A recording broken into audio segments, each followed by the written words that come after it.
Today, I'm glad to have with me Greg Majewski, the CEO of Craveworthy Brands, and Katy Richardson, the Vice President of Operations at Extraordinary Brands. Majewski is the former CEO of Jimmy John's, and he founded Craveworthy in 2023 and has acquired quite a few brands since then. Richardson is the founder of Neighborhood Barre, which Extraordinary Brands purchased last year. Thanks so much for joining us today, guys. Thanks for having us. So, Greg, I thought we'd start out with you. Can you describe the strategy or, the thesis behind Craveworthy Brands? Like, why do you feel like the platform approach is the most effective structure for you? So, it gets back to the root behind why we created Craveworthy. I thought emerging brands could not compete against the big boys in the industry because PE was gobbling them up and putting them on the sidelines to protect their other assets. I saw a way to jumpstart and provide that same level of shared services that you get from a bigger group of companies at an earlier stage to accelerate the growth of the brands that we've acquired or that we've developed to this point. From chicken cost savings to having in-house legal counsel, no brand is able to afford that when you're, 20, 30, 40, even 50 stores in a franchise model. But we were able to have an in-house counsel that's able to help knock out a ton of items and get us way more efficient because of it. To me, it was a game-changing move that allowed us to accelerate the growth of not just Craveworthy, but every brand that we've acquired. Yeah, thank you for that. And Katy, I'll turn the same question to you. Describe that strategy behind Extraordinary Brands and why is that platform approach the best structure for the brands under your umbrella? I would echo everything that Greg just said. As a founder myself, I know the struggles of being a 20-something unit brand and knowing that you need additional support to get to that next level, and then trying to figure out the best way to provide that support both for your corporate entity as well as your franchisees. And I think one thing that's really, kind of fun about working in a portfolio that does deal with startups is you can still have that entrepreneurial energy and spirit, but you have more enterprise level support, exactly like Greg was saying, being able to leverage a marketing team across multiple brands that these brands would not be able to afford otherwise is a game changer for the franchisees. And we are still small enough to be able to, give that localized experience as well and not approach everything with a one size fits all mentality.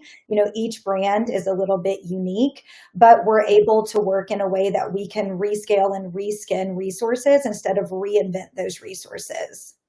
And Greg, can you talk about your approach when you're assessing brands and then kind of talking about how you've structured Craveworthy to support all the brands that you bought? Every deal is different, depends on what the brand is, but what we look for when we acquire anything is something that we think can grow. So not everything that crossed my desk, and right now a ton is crossing my desk day to day, is worth the time to say that this is something that we believe can grow. The brand has got to have that. The brand has got to have, in our world, great food or a great system or a great branding. It has to have two of those three.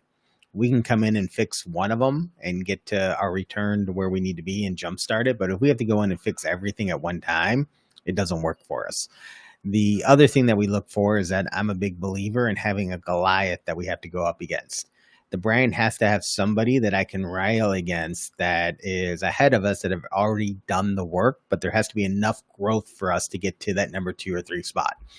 If we can't have that with the brand or attempt to do that with the brand, I'm not interested, because we have to be able to have that type of growth to get to the position ranking that we want to have with everything that we acquire.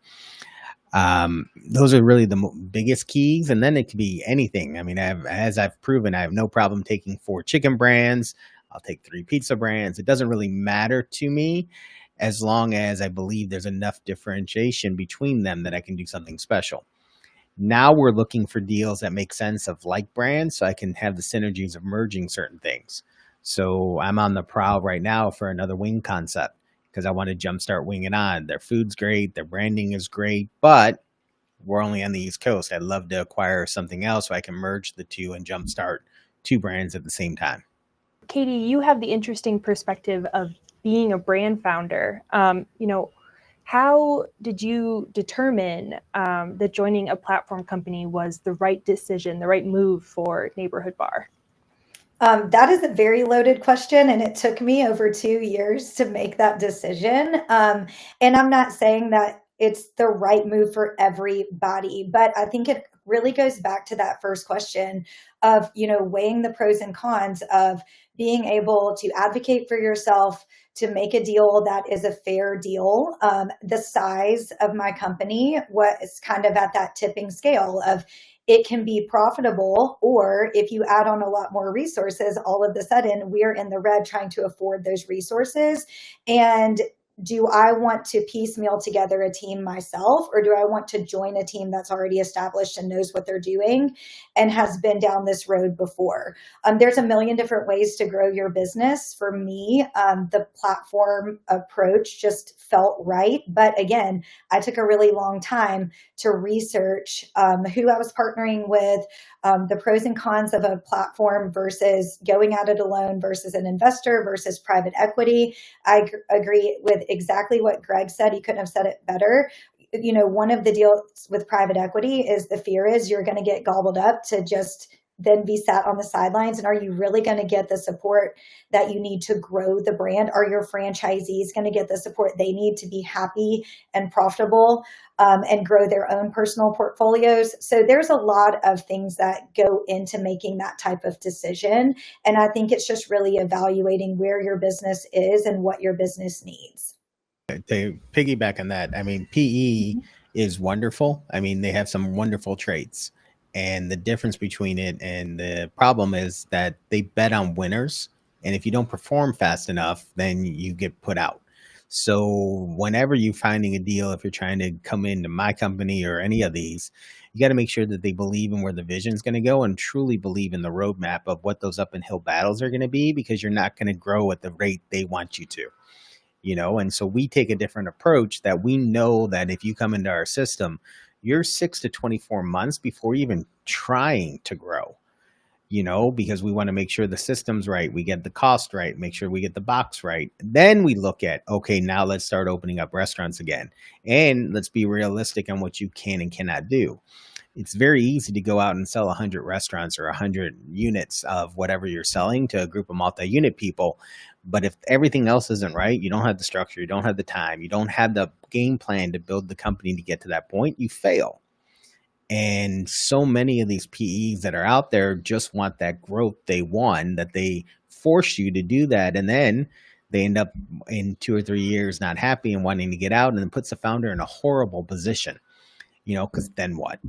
Back to Katy now, again, talking about that founder mentality that you have. How do you bring, that mentality to your new role in operations at Extraordinary Brands, especially as you consider how to support the other brands in the portfolio? Because just like Neighborhood Barre, those brands are in the early stages of growth.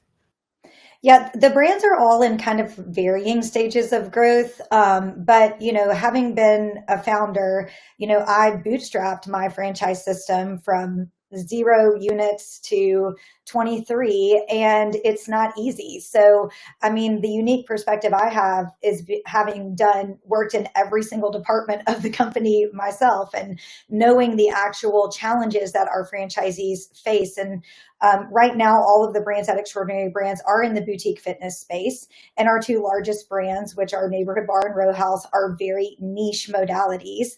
And so they overlap in a lot of different ways. And at the end of the day, it's our job to make our franchisees' lives easier so that they can focus on their business and making an impact in both their personal lives and their community. And that doesn't change whether you have 5 locations or 50. And I'm hoping that each of you could kind of talk about the integration process upon acquiring a brand. Obviously, every brand's different, every deal is different, they're all unique, but what are some key steps and why are those important? So how about Greg, we'll start with you and then we'll go to Katy. I mean, integration is never easy and it never goes as seamlessly as you would like it to. We're in the process of doing what, our 11th or 12th in a short amount of time, and I still have issues. The biggest thing is that what I can tell anyone that's doing it on the other side, or even as a founder that comes into my company, is learn the way both companies work completely before you start running your mouth on how you should fix it. And the most important thing is to get, for us on my side, is to get fully ingrained in the DNA of the business as is. Learn it, operate it, be a part of it, then go ahead and suggest changing and how you change the structure or letting go team and stuff like that that you need to make. But so many of us come in instantly and do it day one that we end up making bad decisions because we don't take the time to actually understand what's happening in the business. We're buying something that we think is going to be great. There must be something there that we want to use to help us get there. So take the time to actually understand. That's the biggest mistake that's made. And in all honesty, that's the most important one. And that's really the whole integration, is it starts there. And then after you do that, then you can start looking at the cuts and the changes and, hey, do you want to make a betterment of the product and this and that? But you got to remember, you're buying something that people hopefully love. Otherwise, you're not buying into the system. So you don't want to completely gut it no matter what you do, because too many changes too fast, you're going to lose the customers anyways.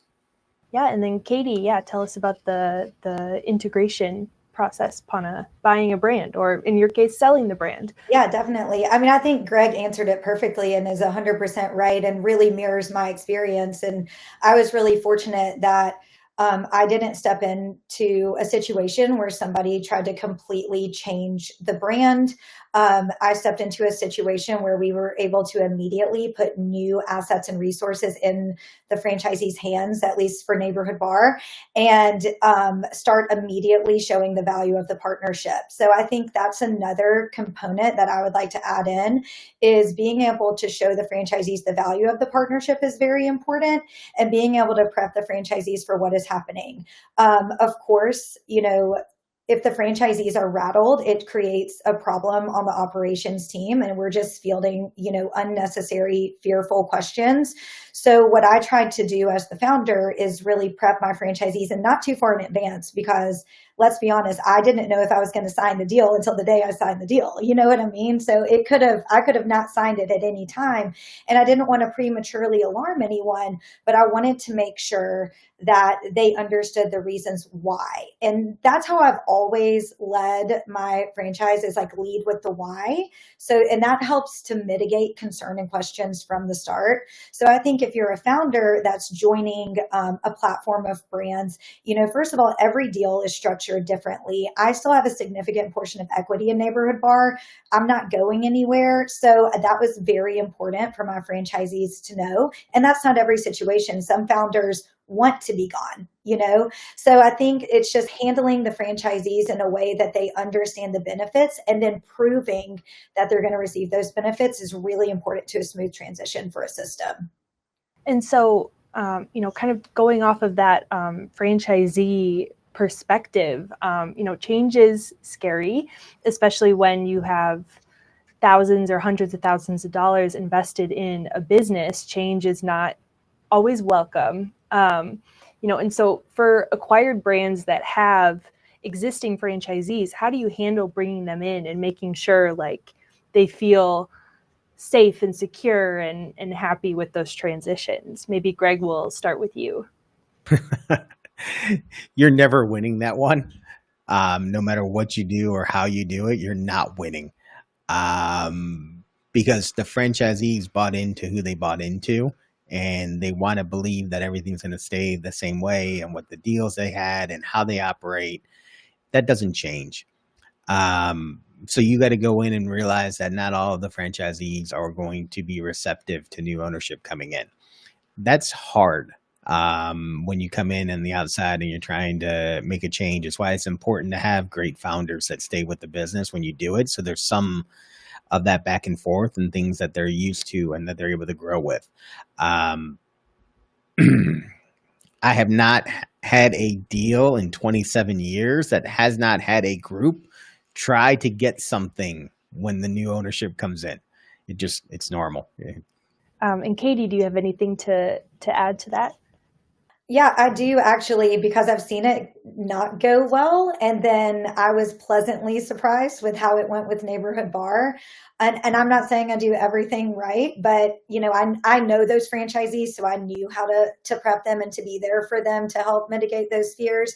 And I think the worst thing you can do as the franchisor on the platform level is overpromise and underdeliver and start, making promises that don't make any sense, that aren't going to actually move the business forward. But it kind of goes back to what Greg said, is understanding the business before you start making changes. It's usually when you run too fast with changes that it causes a disruption. So it's kind of like everything needs to be status quo as much as it can be when a new brand comes in, and kind of a slow drip of support, making sure you even do simple things like introduce the team to the franchisees. I mean, I've seen that not happen. And it's like, they need to know who's supporting them. They need to trust those people. So I think just communication is key. And again, like making sure that the promises that you're making make sense and that you can deliver on those promises. And they don't have to be big things. Yeah. And so I think that the big appeal of joining a platform company is the shared services. How does that work in practicality? Like, the idea of it is for sure appealing, but how does it work, in real life, I guess? And I can go to either of you. So, I mean, I think the big reason to come to a platform or mine is you get to work with me. I mean, who would not want that to be your everyday meeting? But I mean, in realistic and more, the shared service model it is truly a game changer. I mean, you're able to go in and have these services or buying power and everything else, especially on the restaurant side. I mean, the amount of chicken we buy now is endless. The newer brand that I just acquired is going to drop their cost roughly $1.22 a pound by coming into my system. And they're not a small chain, but because of that increased buying power and that shared service of purchasing, it's a game changer for our franchisees. Having a CMO, which is able to run brands that are a couple thousand units, being able to help you on a brand that's 20 or 30, and having that experience of not just making the mistakes, but preventing you from going down past, because everything sounds great when you hear it when you're smaller. Oh, it's going to solve this problem. It's going to solve that problem. Oh, you can do this for me.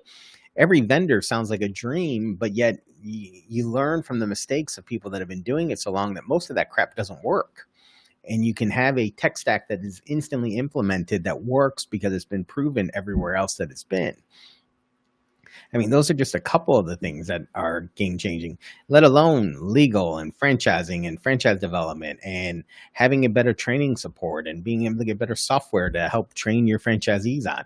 All of that is night and day difference when you're part of a bigger group or a platform, especially when you're fighting every day to build.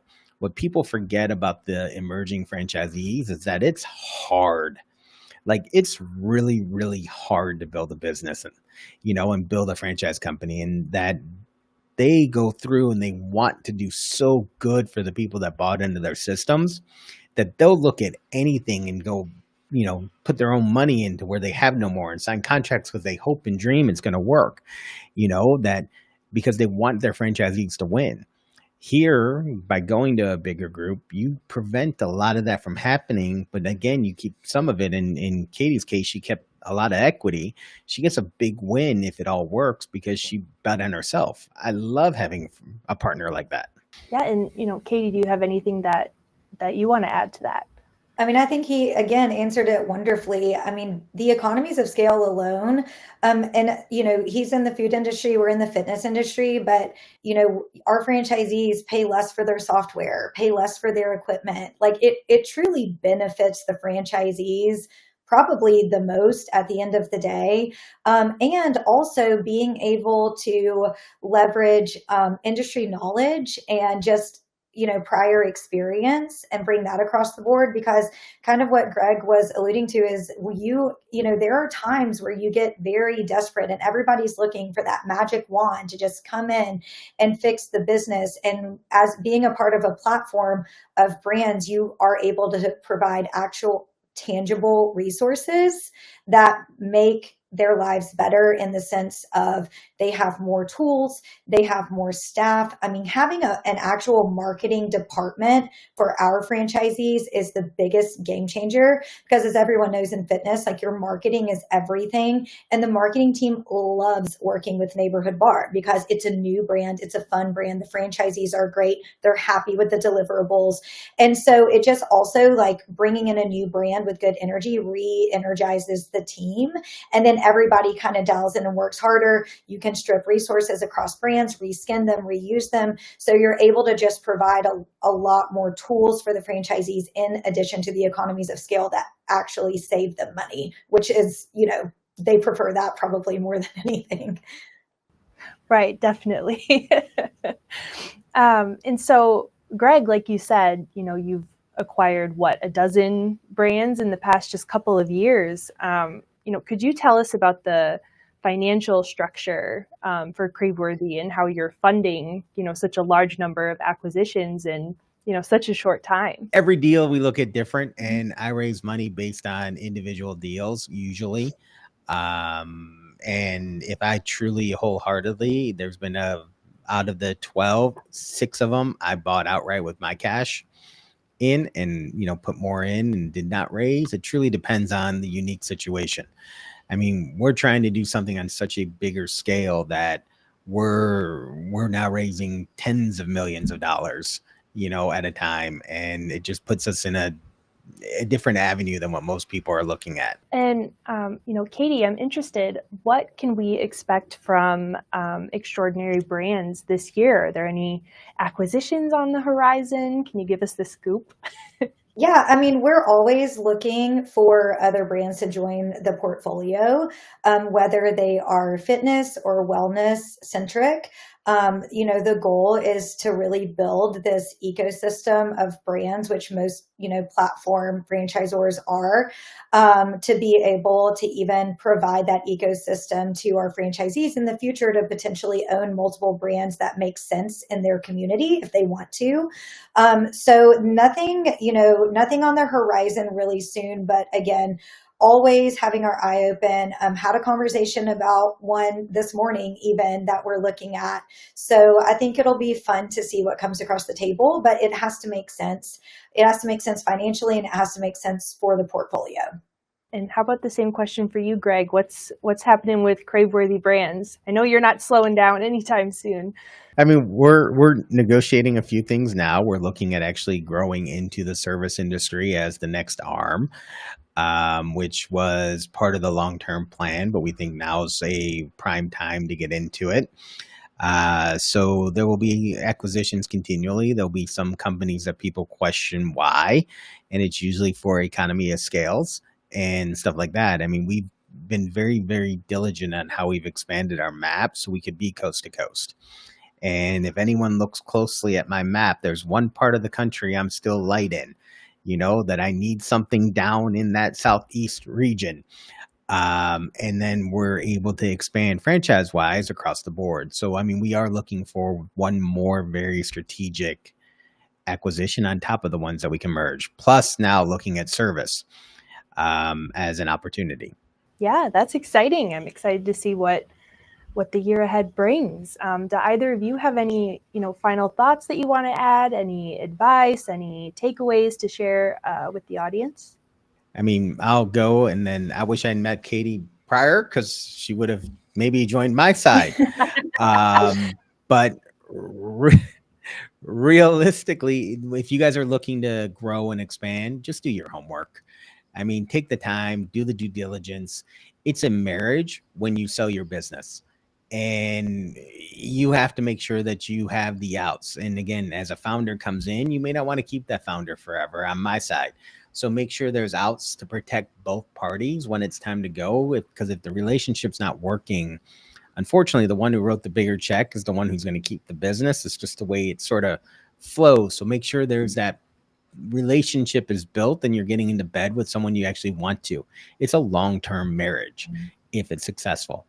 And as much as I would like to buy a ton of companies, I always come back to the fact that I actually have to like the people that I'm going into business with, and the team that's there may not be the management team. It has to be the store level or the franchisees. Really get to know those individuals more so and spend time with them, because it can make or break you down the line. How about you, Katie? Anything to add? I'll just reiterate what he said about taking your time. Obviously, I said earlier, it took me over 2 years to make this decision. And I actually ended up partnering with the first person I ever really spoke to about a partnership. And in between, all of those conversations, I talked to anyone who would talk to me about it. Knowledge is power. And I'll also say this, as much as I was vetting the people I was partnering with, taking my time and doing it also allowed them to get to know me more, to trust me more. There's a reason why I'm in a VP position now and not like a typical founder story. And that was my biggest fear, was not wanting to get pushed out and partner with someone who didn't see the value that I could add to an entire system and not just my own brand. But again, some founders don't want that path. So I think it's identifying what you want and then talking to literally anyone who will talk to you and take all of the advice, and don't rush it. And especially don't rush it if it doesn't feel right.